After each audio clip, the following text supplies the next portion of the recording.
voilà, une nouvelle émission de Passé Présent, l'émission de Philippe Conrad. Nous sommes toujours fidèles au poste. Bonjour Philippe. Bonjour Catherine. Alors aujourd'hui, nous proposons à nos téléspectateurs d'abord une évocation de la personne de Benoît XV, le pape de la Grande Guerre. Ensuite, vous-même Catherine, vous nous raconterez les mésaventures d'une journaliste de l'entre-deux-guerres, bien oubliée aujourd'hui. Mais qu'on va redécouvrir. Voilà, mais qui n'en fut pas moins une personnalité tout à fait exceptionnelle. Et puis enfin, nous aurons comme invité, dans la dernière partie de l'émission, Jean-Paul Besse, qui vient de publier aux éditions Via Romana, Niegosz, un Dante slave, c'est-à-dire la biographie d'une personnalité, elle aussi exceptionnelle, qui a profondément marqué l'histoire des Balkans et du monde serbe. Alors tout d'abord, Benoît XV, le pape de la Grande Guerre, celui que certains publicistes français traitaient en 1917 de pape Bosch, n'est-ce pas? On le suspectait de sympathie pour les empires centraux. Alors, dans quelles conditions va-t-il parvenir au pouvoir pontifical en 1914? Eh bien, c'est après la disparition d'un très grand pape, Pie X, le pape Sarto, ancien archevêque de Venise, qui a occupé le trône de Saint-Pierre donc pendant 10 ans, après avoir succédé au pape Léon XIII. Alors, quel est son profil à ce nouveau pape? Alors, avant d'évoquer le profil de Benoît XV, il est nécessaire, je pense, d'évoquer la situation de l'Église catholique en 1914, au moment où va se déclencher le grand suicide européen que l'on sait. Pie X donc est pape depuis 10 ans. Il a comme secrétaire d'État le cardinal Méry del Val, un aristocrate espagnol qui est en pointe dans la lutte contre les tendances modernistes qui se sont alors affirmées au sein de l'Église. La papauté, il faut bien le dire, à ce moment, quand se déclenche la guerre, se trouve dans une situation un petit peu délicate, car si l'on fait un peu le tour des belligérants, la France anticléricale a rompu les relations avec le Vatican en 1904, l'Angleterre, évidemment, anglicane, n'a guère à voir avec le pouvoir pontifical, l'Autriche-Hongrie, certes, est la grande puissance catholique d'Europe centrale, mais l'Empire russe est, comme on le sait, un empire orthodoxe. Quant à l'Empire allemand, il est partagé entre catholiques et protestants. Alors, cette situation fait que Pie X n'a pas beaucoup de possibilités d'intervenir dans la situation qui s'ouvre avec le conflit, d'influer sur les différents belligérants. Ce que l'on peut dire simplement, c'est qu'il est attaché à la paix. Il l'a manifesté avant la guerre de 1914. La papauté a été très présente lors du congrès du Bureau international permanent de la paix qui s'est réuni à Milan en 1906. La papauté s'est prononcée pour une politique de désarmement. Alors on va reprocher à Pie X des sympathies supposées pour l'Autriche-Hongrie. Pour une raison très simple, c'est qu'en 1904, alors que le cardinal Rampolla, ancien secrétaire d'État de Léon XIII, risquait d'être élu pape, il y aurait eu un veto de l'Autriche-Hongrie, ce qui aurait porté donc sur le trône de Saint-Pierre le pape Sarto, c'est-à-dire Pie X. En réalité, ces sympathies pour l'Autriche ne signifient pas du tout un engagement de la papauté aux côtés de la monarchie Habsbourg. On le voit bien dans les semaines même qui précèdent le conflit, puisque le 24 juin 1914, la papauté signe un concordat avec la Serbie pour garantir les droits de la minorité catholique, ce qui agace beaucoup à Vienne, car ça peut contribuer à renforcer l'unité nationale serbe, la Serbie étant perçue comme une petite nation hostile à l'Empire. On voit bien aussi que quand les Autrichiens demandent au pape de bénir leurs armées en 1914, ils refusent refuse en disant qu'il bénit simplement la paix. Il ne veut pas s'engager dans un camp particulier. De manière générale, on le voit bien en 1914, le patriotisme l'emporte un peu partout dans les capitales européennes et la foi est renvoyée au domaine privé. Dans ces conditions, le malheureux Pédis ne peut pas faire grand-chose. Hein. Il faut rappeler qu'à l'époque, le journal La Croix en France encense littéralement le gouvernement Viviani, radical socialiste pourtant, champion d'un anticléricalisme militant. Le gouvernement Viviani qui vient de réaliser l'union sacrée dans le contexte bien particulier de la guerre. Alors donc, ce nouveau pape arrive et, voilà. et quel est son profil? Alors, un profil tout à fait différent. Pédis va mourir pendant l'été 1914. Le Sacré Collège, le conclave, va se réunir à peu près au complet, malgré la guerre qui est déjà enclenchée, qui a déjà débuté. Contrairement à ce que l'on pourrait penser, les débats du conclave ne tournent pas autour de la guerre européenne qui vient de démarrer, mais plutôt autour des héritages respectifs de Léon XIII et de Pédis. Il y a deux grandes tendances. Léon XIII, le pape qui se veut ouvert sur la modernité, sur la question sociale, etc. Et puis Pédis qui a mis un peu dans ses priorités la lutte contre les dérives modernistes qui se sont affirmées au sein de l'Église. Il faudra 10 tours de vote quand même pour parvenir à un résultat. C'est finalement Monseigneur Della Chiesa, archevêque de Bologne, promu cardinal seulement 3 mois auparavant, hein, donc c'est un candidat un petit peu inattendu. C'est Monseigneur Della Chiesa donc qui va devenir pape et qui va prendre le nom de Benoît XV. Alors personnage assez différent de Pédis, qui était un homme certaine rusticité, pas un intellectuel à proprement parler. Benoît XV, lui, vient de l'aristocratie génoise, c'est un personnage un peu chétif, docteur en droit canon, docteur en droit civil, qui a fait sa carrière dans l'ombre du cardinal Rampolla, celui qui avait été battu lors des élections pontificales de 1904. Hein. Rampolla qui avait été nonce à Madrid avant d'être le secrétaire d'État de Léon XIII, mais on l'a dit il y a un instant, rejeté par l'Autriche en 1904. Alors Benoît XV prend comme secrétaire d'État le cardinal Ferrata, dont on sait qu'il est plutôt francophile, mais qui va mourir en octobre 1914. Il va prendre ensuite le cardinal Gaspari, qui ensuite servira d'ailleurs son successeur, le pape Pie XI. Hein.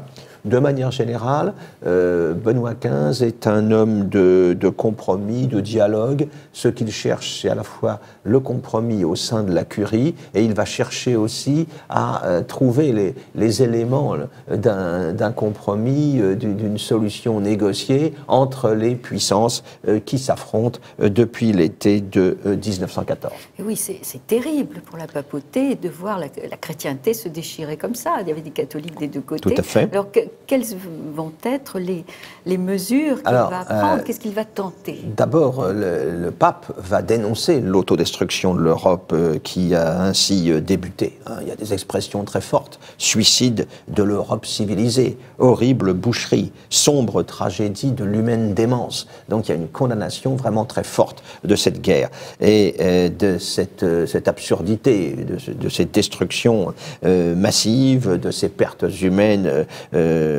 absolument astronomiques en termes de chiffres. Hein.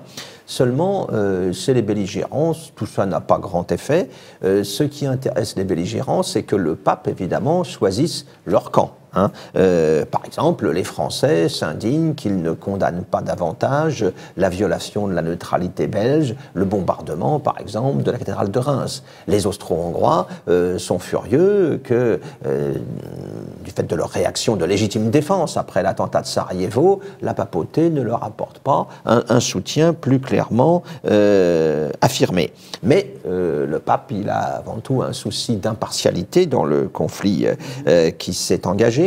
Il va chercher à maintenir l'Italie dans la neutralité. Hein. On sait, l'Italie n'entrera en guerre qu'au printemps 1915. C'est un enjeu important pour la papauté. C'est un grand pays catholique, bien sûr. Hein.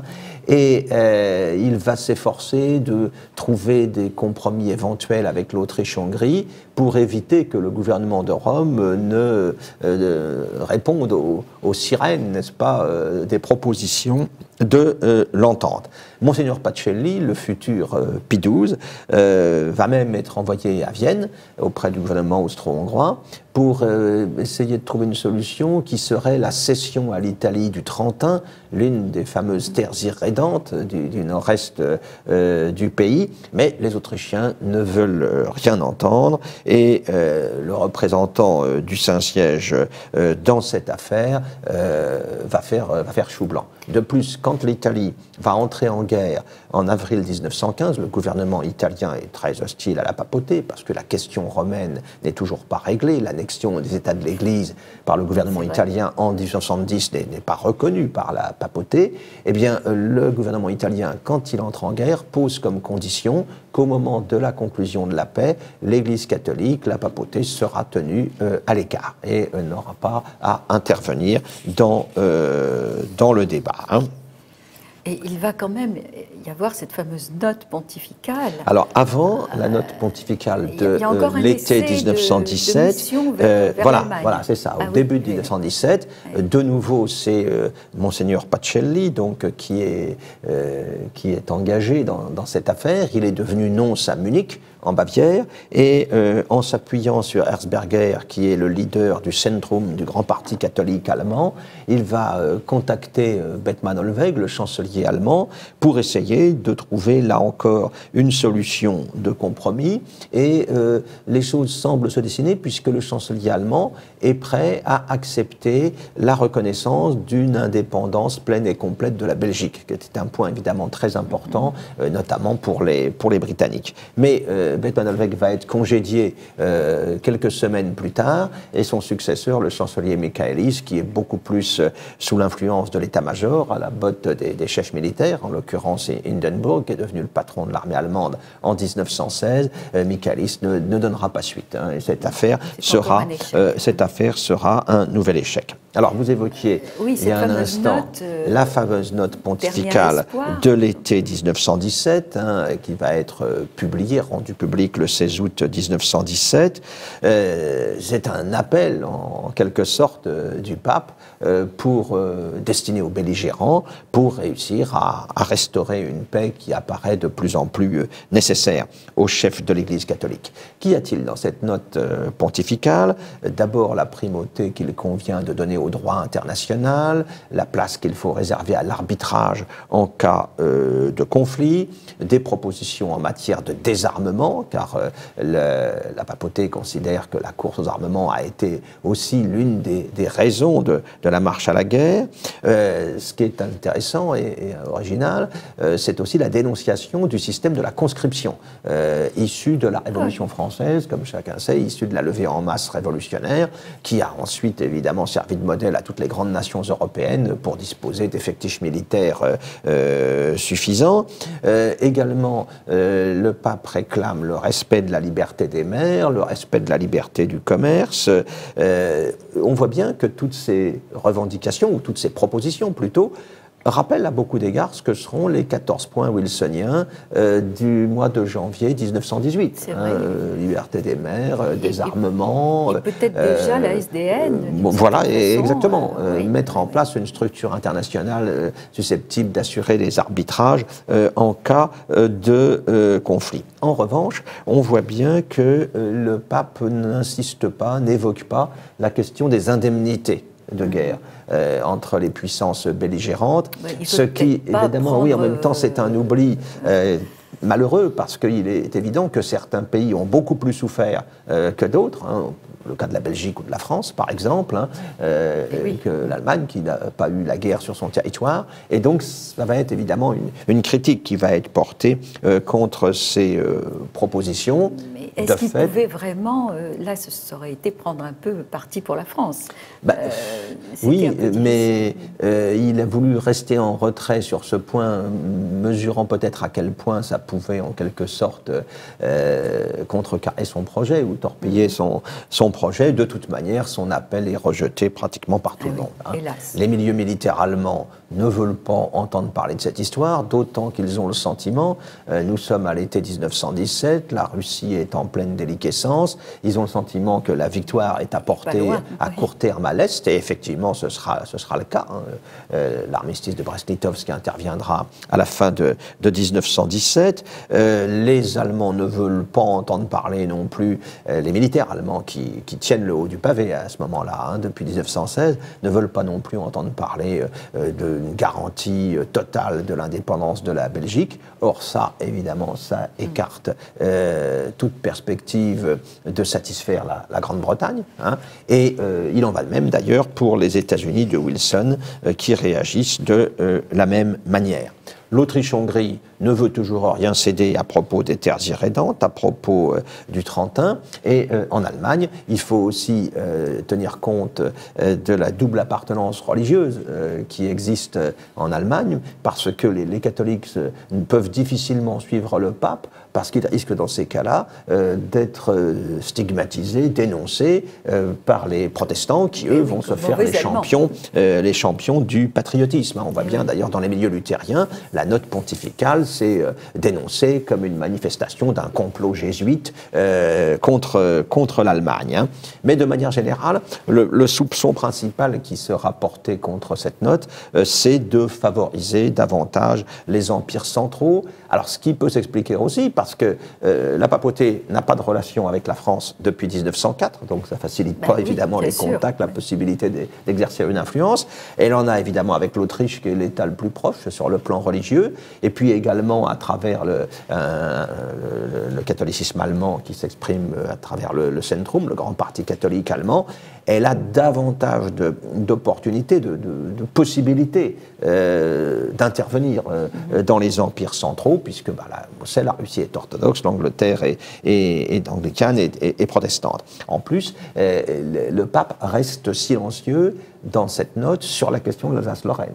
Alors évidemment, du côté français, c'est une chose qui paraît difficilement acceptable. Et puis il y a tout ce silence aussi sur la question des réparations qu'espèrent bien obtenir les pays qui se considèrent comme agressés. Voilà. En fait, tout le monde est mécontent, notamment en France, où, il faut le rappeler, les catholiques se sont ralliés à l'Union sacrée, nous l'avons évoqué tout à l'heure en 1914. En France aussi, où on a le sentiment très profondément enraciné que les immenses sacrifices qui ont été consentis, nous sommes déjà à l'été 17, hein, la Champagne, la Somme, Verdun sont passés par là, eh bien il ne faut pas qu'ils soient inutiles. Hein, oui, le chemin des dames également. Il ne faut pas qu'il soit inutile. Il faut que tout ça ait servi à quelque chose.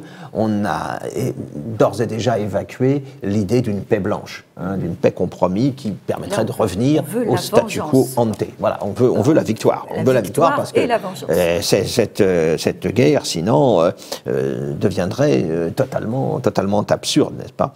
Et le pouvoir politique se rend bien compte que c'est une nécessité, parce que si on arrêtait la guerre dans ces conditions, ensuite, il pourrait être accusé d'avoir sacrifié ainsi des centaines de milliers d'hommes, d'avoir infligé au pays de telles souffrances, au bout du compte, pour rien. Hein. En plus, dans l'Église de France, on voit se développer un gallicanisme de guerre, si on peut parler ainsi. Hein. On voit le père dominicain Sertillange, très populaire, très connu à l'époque, d'une figure de l'Église de France, qui, tout en s'adressant de manière très respectueuse au Saint-Père, lui explique qu'on ne peut pas le suivre sur la voie qu'il dessine. Et on a par exemple le cardinal Hamet, archevêque de Paris, lui aussi très populaire à l'époque, qui appelle à continuer la lutte jusqu'à la victoire. Donc, dans ces conditions, difficile d'obtenir des résultats. Et en France, évidemment, la légende, le mythe du pape Bosch ou du pape embauché va rencontrer, bien sûr, un certain écho. Et puis, au bout du compte, en conclusion, eh bien, les belligérants vont refuser au pape, de fait, l'autorité morale supérieure qu'il voulait ou qu'il cherchait à exercer, et en tout cas, lui refuser toute participation à la négociation de la paix quand cela interviendra en 1919. Ce qu'il faut constater pendant cette guerre, dans une très large mesure, eh bien, c'est l'impuissance dans laquelle se trouve placé le chef de l'Église catholique, en l'occurrence le pape Benoît XV, pour essayer de mettre un terme au tragique suicide dans lequel l'Europe s'est engagée à l'été de 1914. Et ça sera un petit peu la même chose pendant la guerre de 40 aussi. Oui, dans des conditions un petit peu différentes, mais les limites du pouvoir moral. Alors, si ça vous intéresse, vous pouvez aller plus loin avec la Nouvelle Revue d'Histoire, où vous retrouverez un article. Un article de Martin Benoît, consacré à Benoît XV, le pape de la Grande Guerre. Restez avec nous, on revient tout de suite.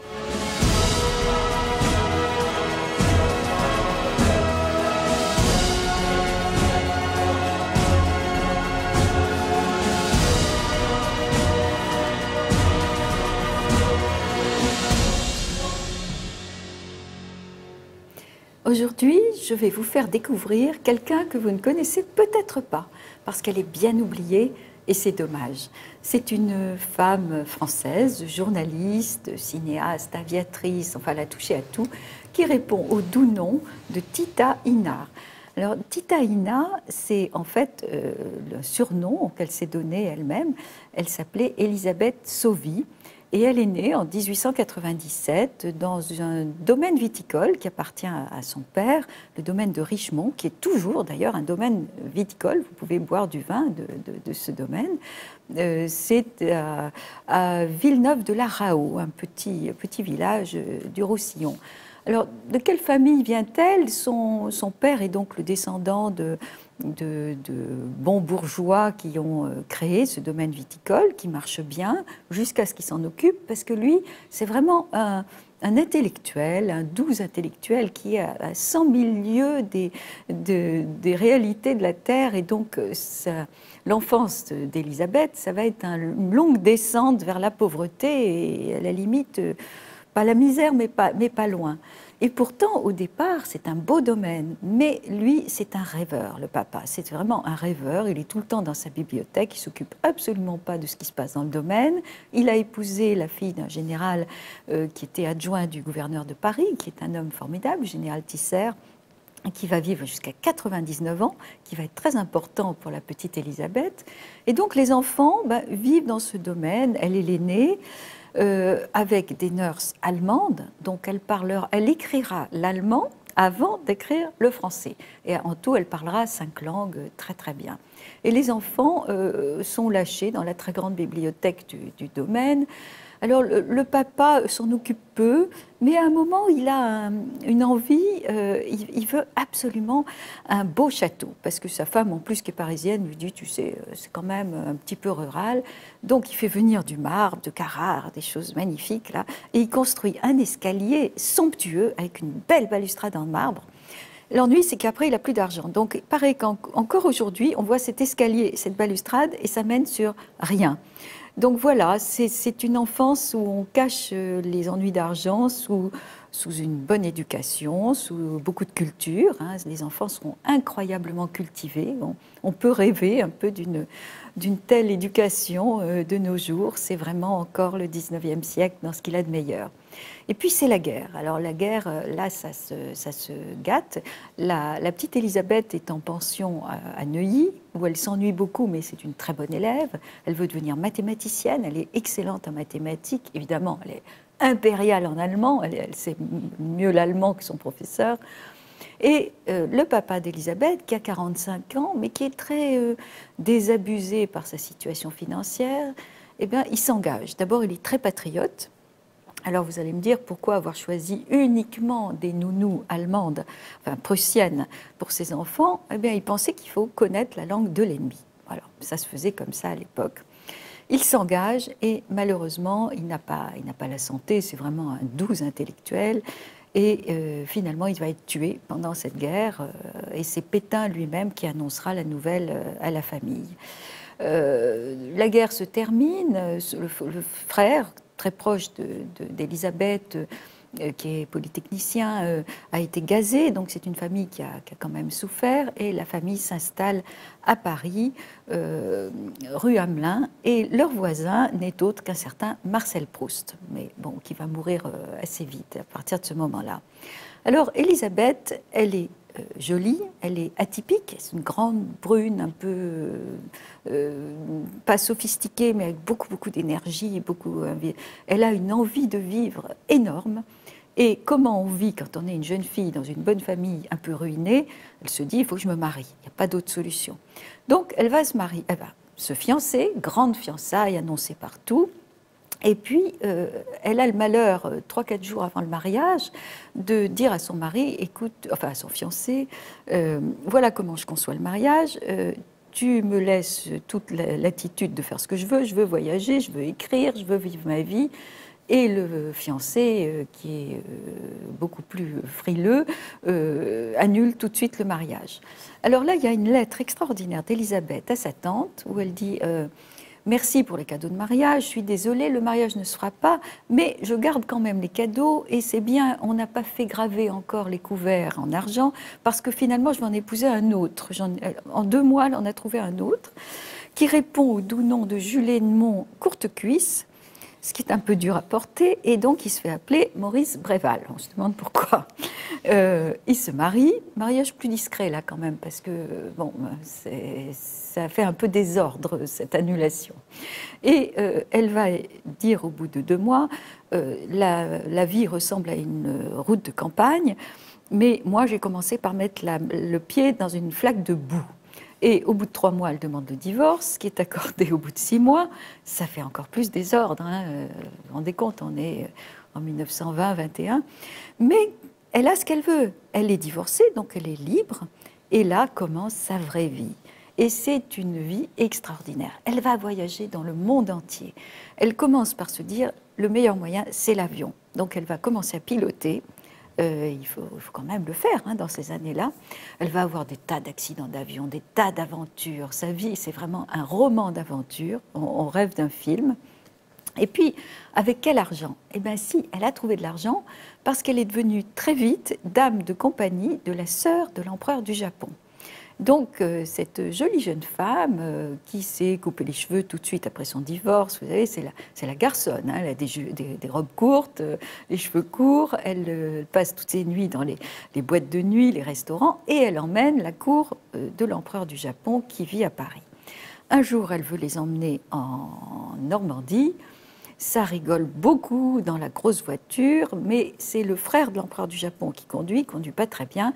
Il pousse une pointe à 120 km/h, il ne voit pas un virage, terrible accident de la route, il est tué, donc le frère de l'empereur est tué, le beau-frère de l'empereur est tué, et la sœur de l'empereur du Japon est très grièvement blessée. Quant à Élisabeth, qui est très souple, elle a été éjectée comme un ballon par le pare-brise. Elle est un peu blessée, mais pas trop. Et elle va très bien s'occuper de ces Japonais qui sont dans un hôpital de province. Et la cour de l'empereur du Japon va lui faire une rente pendant des années. Donc elle a de l'argent. Et avec ça, à elle, le monde entier. Et c'est extraordinaire. Elle commence par écrire un livre qui s'appelle Simplement, où elle raconte déjà sa vie, alors qu'elle a 26 ans, 27 ans. Mais bon, pourquoi pas, on commence vite.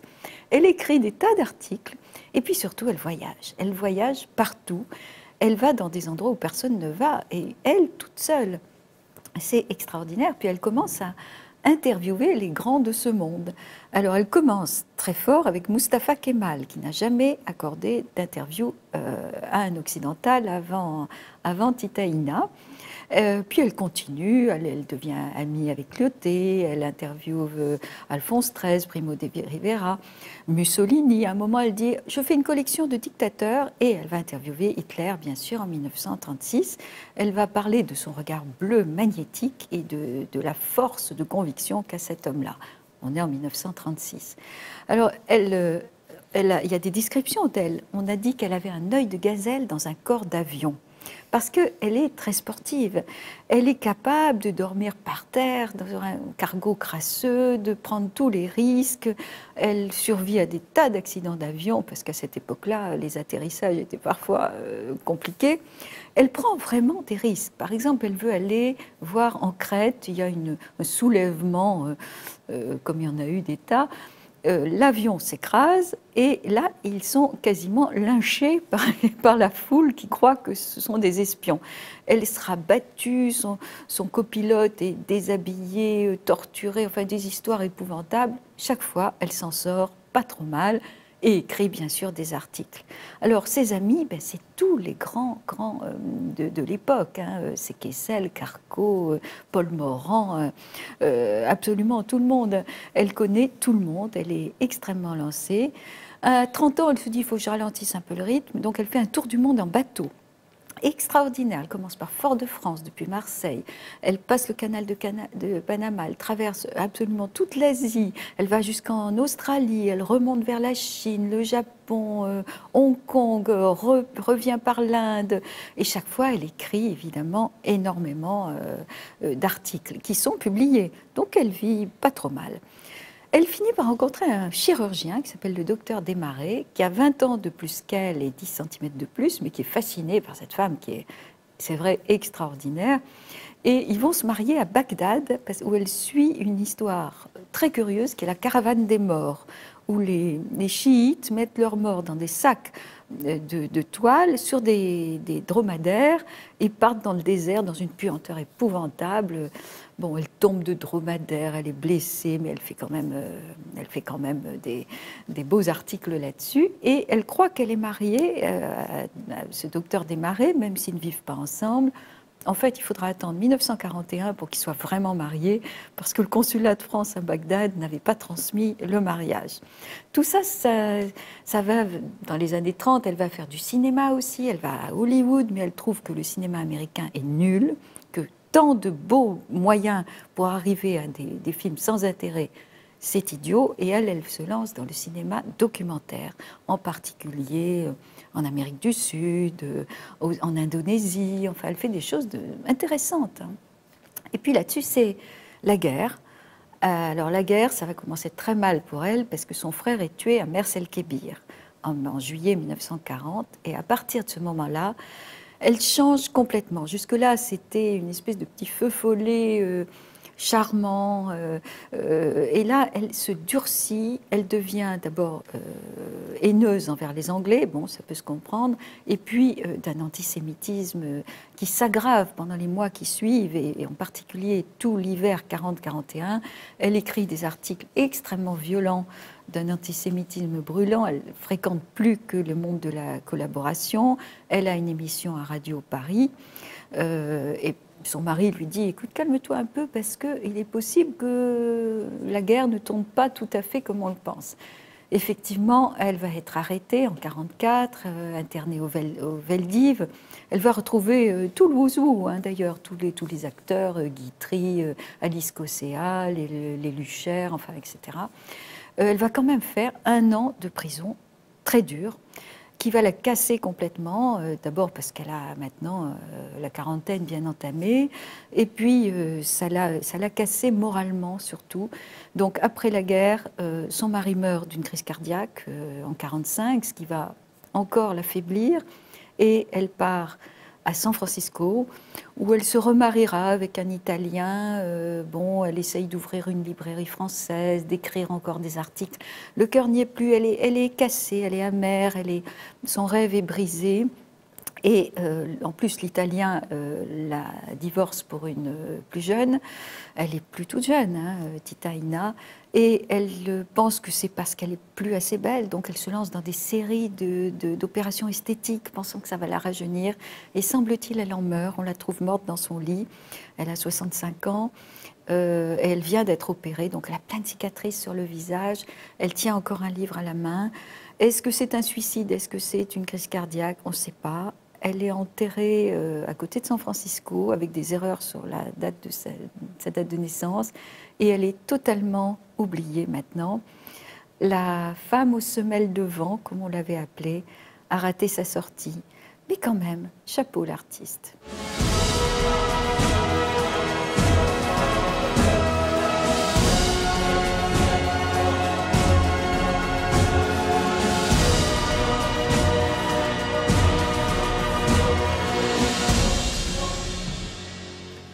Nous sommes très heureux d'avoir aujourd'hui comme invité Jean-Paul Besse, qui est un historien, à mon goût, trop discret, qui a derrière lui une œuvre tout à fait considérable, hein, spécialiste à l'origine du catholicisme des XVIIe et XVIIIe siècles. Il a été l'élève de Jean de Vigry, que nos téléspectateurs connaissent bien.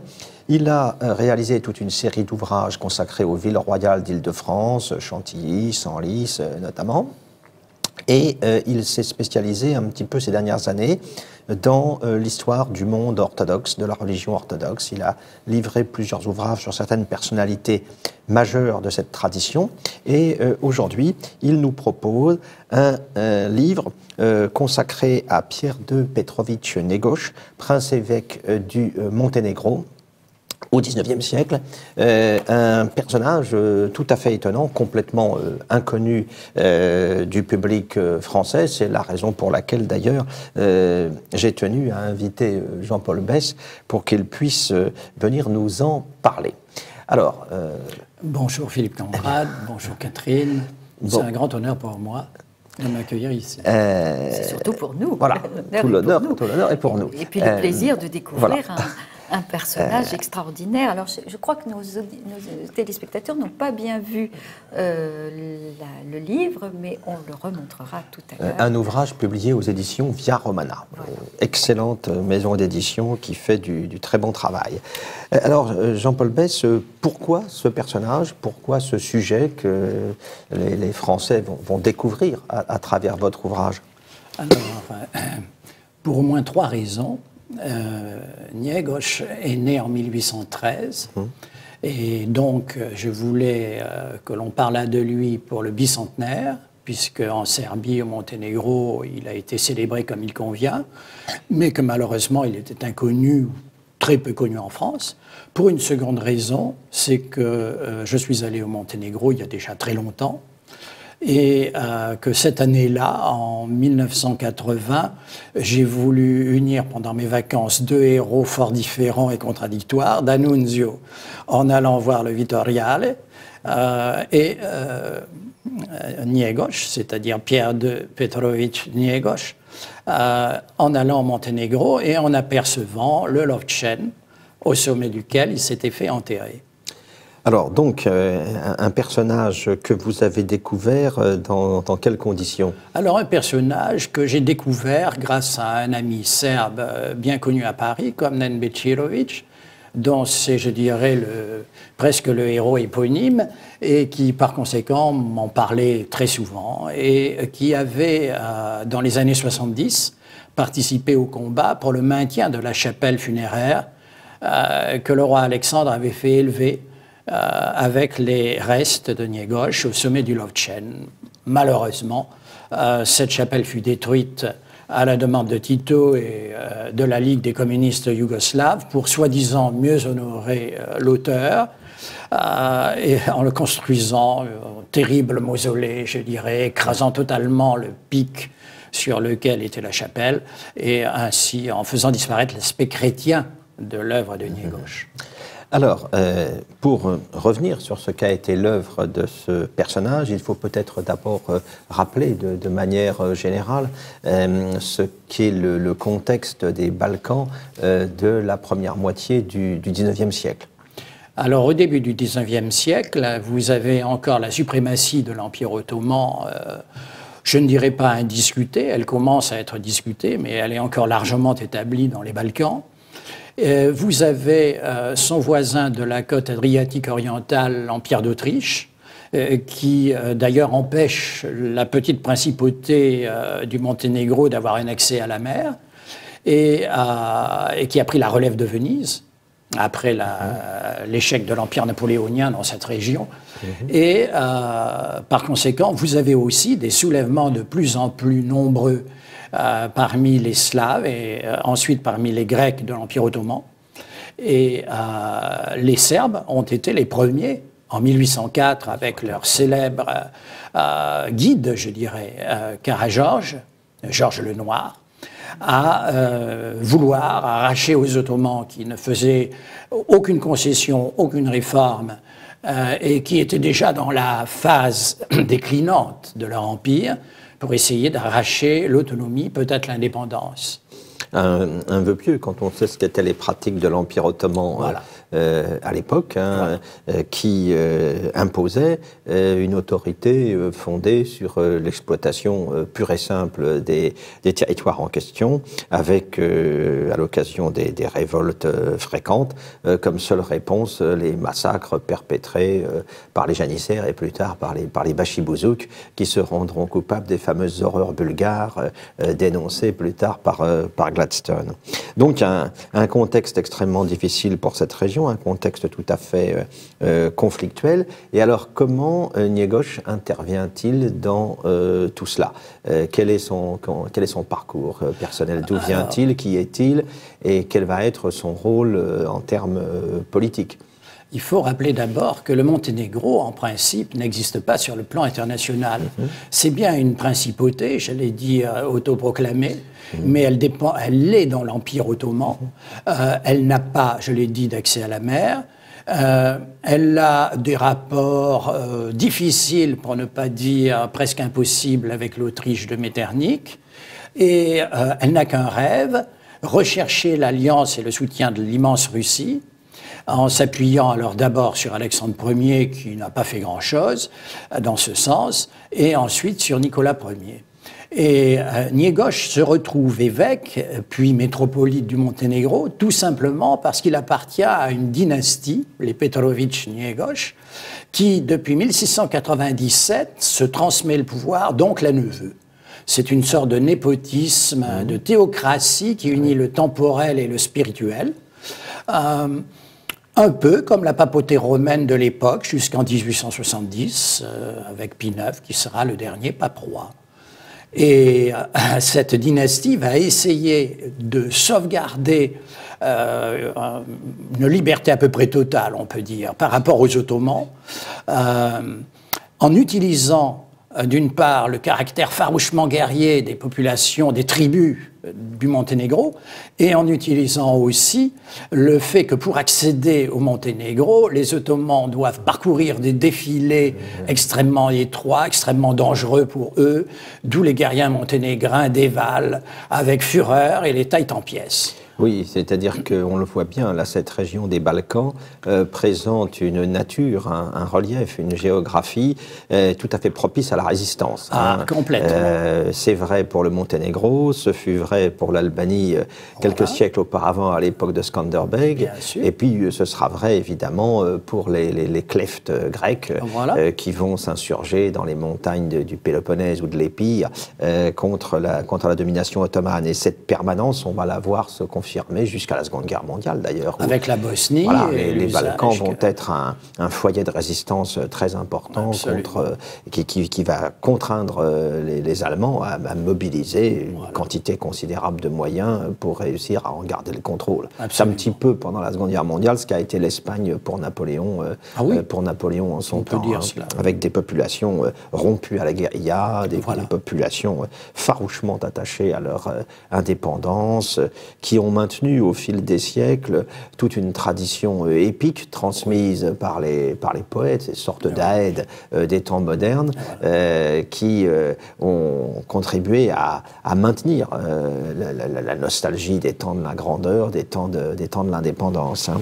On pourrait rappeler le célèbre titre de Barès sur l'Espagne, le sang, la volupté et la mort. Mais au Monténégro, il n'y a pas la volupté. Voilà. Il y a le sang et la mort. Et beaucoup de têtes coupées. Oui, volupté, non. Les têtes coupées constituant d'ailleurs une spécialité de l'Empire ottoman. Ça nous rappelle quelque chose, n'est-ce pas? Hélas. Les pyramides de têtes qui suivaient la reprise des villages bulgares ou serbes ou grecs où passaient les combattants du sultan à l'époque. Hein. Et de nos jours, ça continue. Oui, il faut rappeler quand même ce qu'a été la confrontation extrêmement violente entre cet empire ottoman qui était sur le reculoir depuis l'échec devant Vienne en 1683, confrontation qui va quand même durer jusqu'à la fin du XIXe siècle avec l'insurrection crétoise, avec les massacres contre les Arméniens dans une région plus orientale du pays. Ce qui est intéressant, cette histoire de la rappeler à une époque où il y a encore quelques années, l'entrée de la Turquie dans l'Europe était considérée comme une nécessité absolue. Alors aujourd'hui, les grands champions, n'est-ce pas, de ce programme se font tout à fait discrets. On se souvient les déclarations, n'est-ce pas, d'un certain Jacques Chirac disant, voilà, la Turquie c'est l'Empire byzantin, c'est intéressant. Le dernier Basileus mort sur les murailles de Constantinople a dû apprécier, ou alors les déclarations d'un Alain Juppé, faisant partie évidemment du lobby turcophile. Alors ils se font beaucoup plus discrets aujourd'hui, on comprend un petit peu pourquoi, mais le retour vers la longue histoire nous amène justement à des réflexions utiles et intéressantes sur cette question-là. Je pense que beaucoup de Français ont lu Ivan Vazov, qui décrit si bien la terrible répression des soulèvements bulgares, justement à la fin du XIXe siècle. C'est ça. Il est quand même plus connu que Niégoj. Oui. Et donc il fallait faire quelque chose sur ce dernier. Alors, Niégoj, donc on voit d'où il vient, hein, donc il se retrouve à la tête d'une théocratie en quelque sorte. Que va-t-il faire pour la cause monténégrine ou plus largement pour la cause serbe? Parce que c'est une figure du monde serbe en fait. Hein. C'est une figure du monde serbe et d'ailleurs c'est un écrivain serbe. Voilà. Parce que quand on lui demandait pourquoi écrivez-vous en serbe, j'allais dire vulgaire, qui était à peine codifié à l'époque, et que son ami Vuk Karadžić à Vienne va codifier justement, il disait j'écris le serbe comme je le parle. Donc, cette adéquation qui ne recourait plus à une langue savante venue du slavon. D'accord. C'est-à-dire, il écrit en langue populaire. Mais alors, concrètement, politiquement, quelle va être son action? Vous nous avez dit tout à l'heure, il va se tourner vers la Russie, vers Nicolas Ier pour l'essentiel, hein, parce que c'est vrai qu'Alexandre Ier s'est relativement peu intéressé, si ce n'est de loin, aux affaires des Balkans du Sud. Hein. Oui, je pense qu'il était aussi trop rêveur, trop idéaliste, et finalement un peu dans certaines brumes, pour parler de Saint-Pétersbourg, et donc il n'en voyait pas l'intérêt particulier. Qui avait existé au contraire sous Paul Ier, sous son père. Oui, d'ailleurs l'intérêt porté par Paul Ier à Malte et puis aux îles Ioniennes témoignait bien de ce souci d'une présence de la Russie en Méditerranée, en Méditerranée orientale.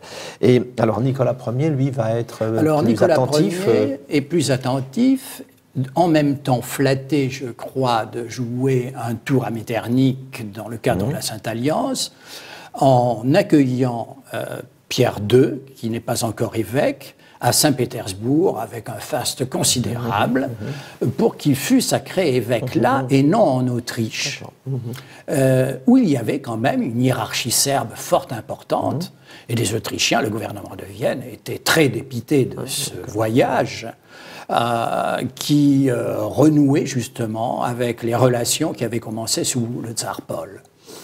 Et qui allait faire du Monténégro une sorte peut-être de brûlot russe au sud-ouest de l'Empire. Les Autrichiens ont eu peur pour rien, les Russes n'ont presque rien fait pour eux, si ce n'est de donner de l'argent, de façon d'ailleurs répétée, généreuse, à Pierre II, et de lui envoyer des armes, mais qui ne pouvait en aucun cas menacer l'hégémonie de l'Autriche sur cette région de l'Europe. Mais qui pouvait aider à la résistance éventuelle contre la puissance ottomane, contre la Sublime Porte. Oui. Il faut bien voir que la Porte est, comme vous l'avez dit, dans un moment déjà de déliquescence, et que sur ses frontières du Nord, notamment du Nord-Ouest, elle nomme des pachas très souvent corrompus, qui très souvent convertis aussi du christianisme, qui voudraient plus d'autonomie vis-à-vis d'Istanbul et qui, par conséquent, n'hésitent pas eux-mêmes à se soulever. C'est l'affaire du pacha Ali de Janina, voilà, à l'origine de l'insurrection grecque vers 1820.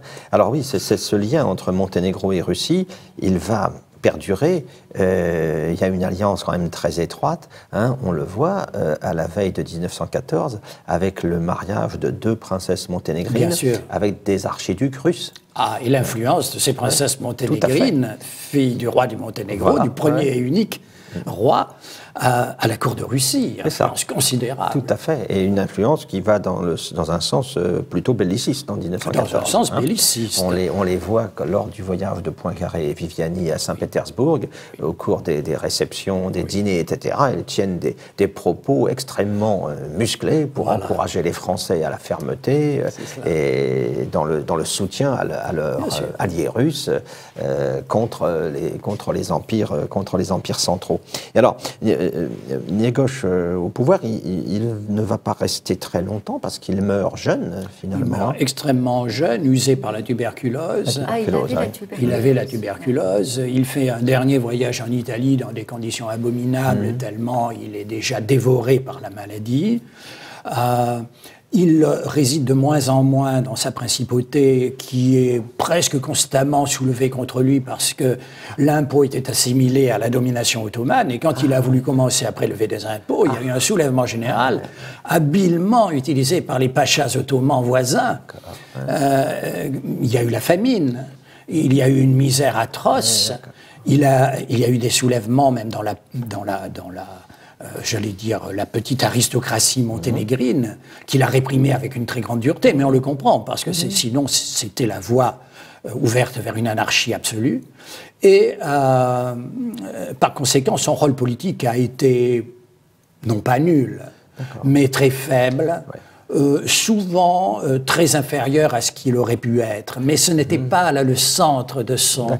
je dirais, ce n'était pas son vrai domaine, pas plus que la religion d'ailleurs, car il a été un évêque exécrable ou inexistant. Pendant une période de 4 ans, par exemple, il célèbre la divine liturgie une fois. Et même pas le jour de Pâques. Un jour, il ordonne 72 diacres. Mais on lui dit, mais pour qui, pour où, pour quelle paroisse? Il répond, ce sera ma garde prétorienne.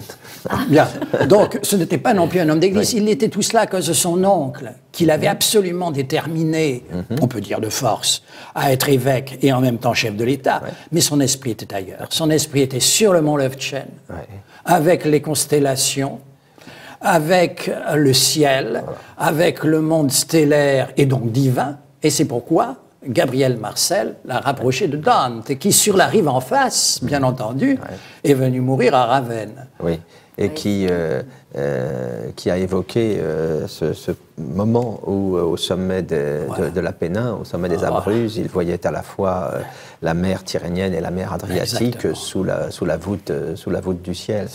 Oui, c'est donc avant tout l'écrivain, le poète, qui a profondément marqué son époque. Alors c'est un poète qui exalte la tradition serbe.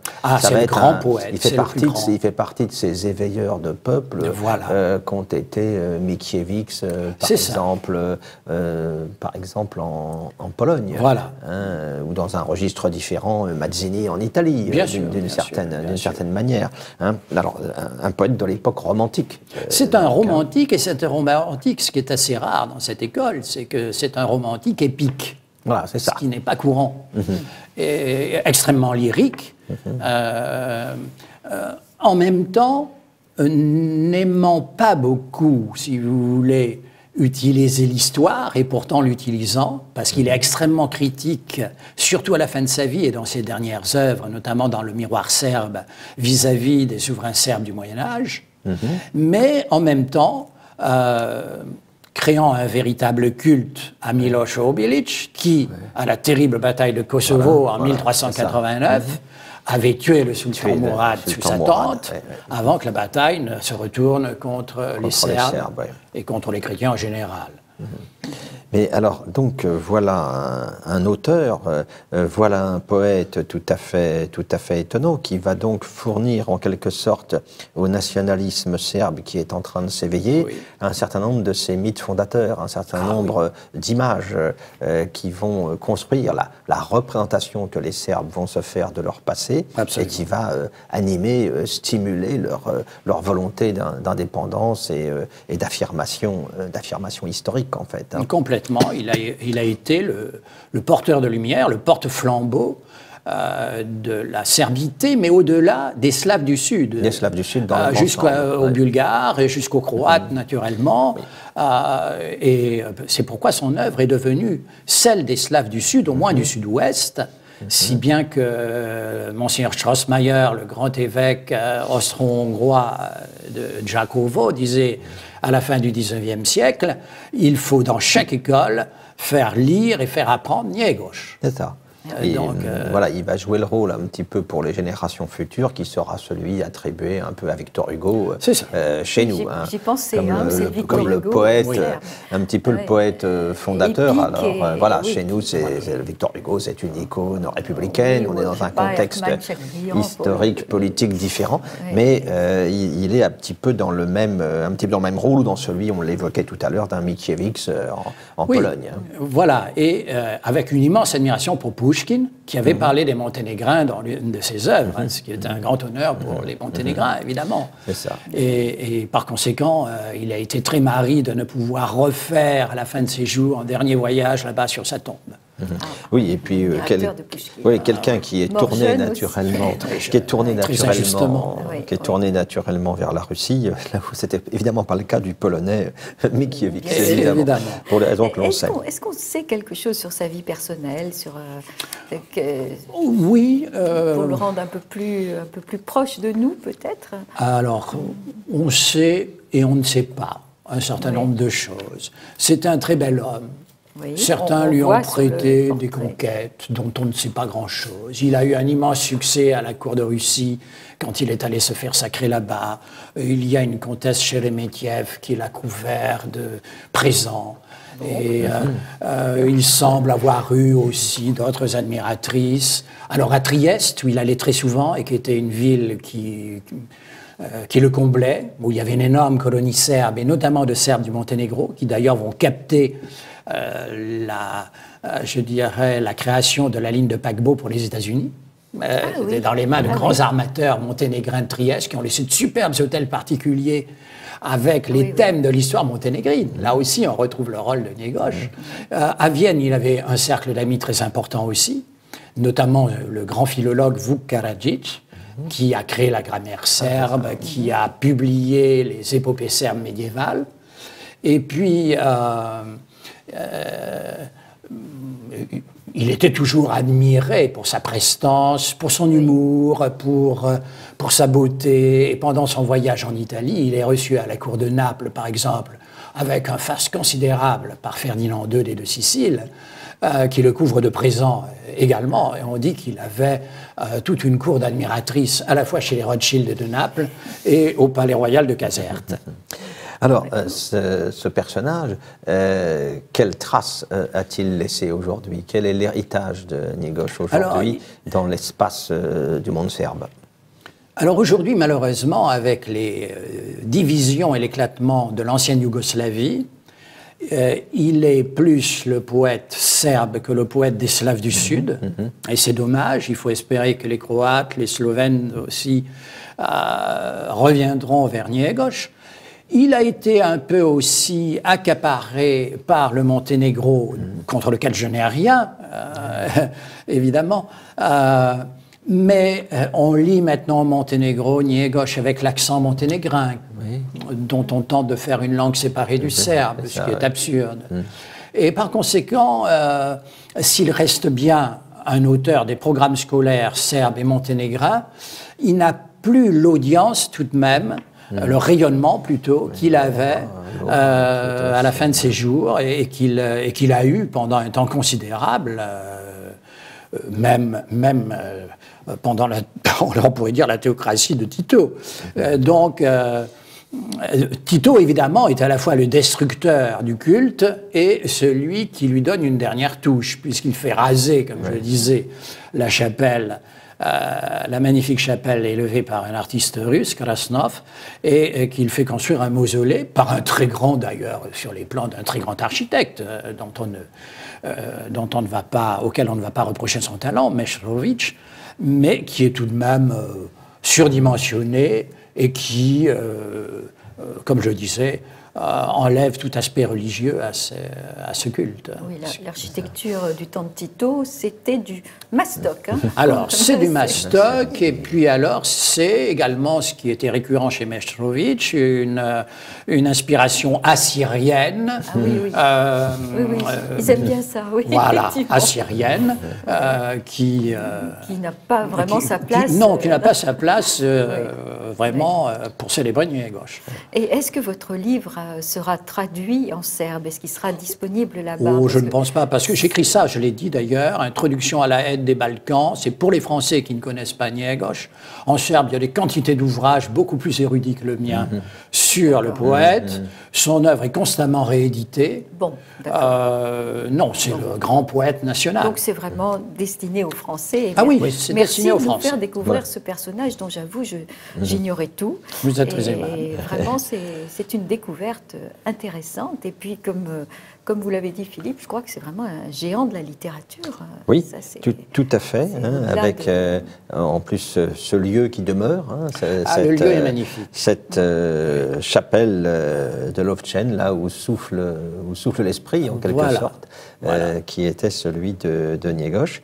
Alors donc, je rappelle le titre de cet ouvrage, Jean-Paul Best, Njegoš, un dan slave, aux éditions Via Romana. Et je signale que cet ouvrage est dédié à la mémoire du roi Charles X, qui délivra la Grèce et Alger du joug ottoman. Et c'est très bien. Une dédicace qui est en elle-même tout un programme. Voilà.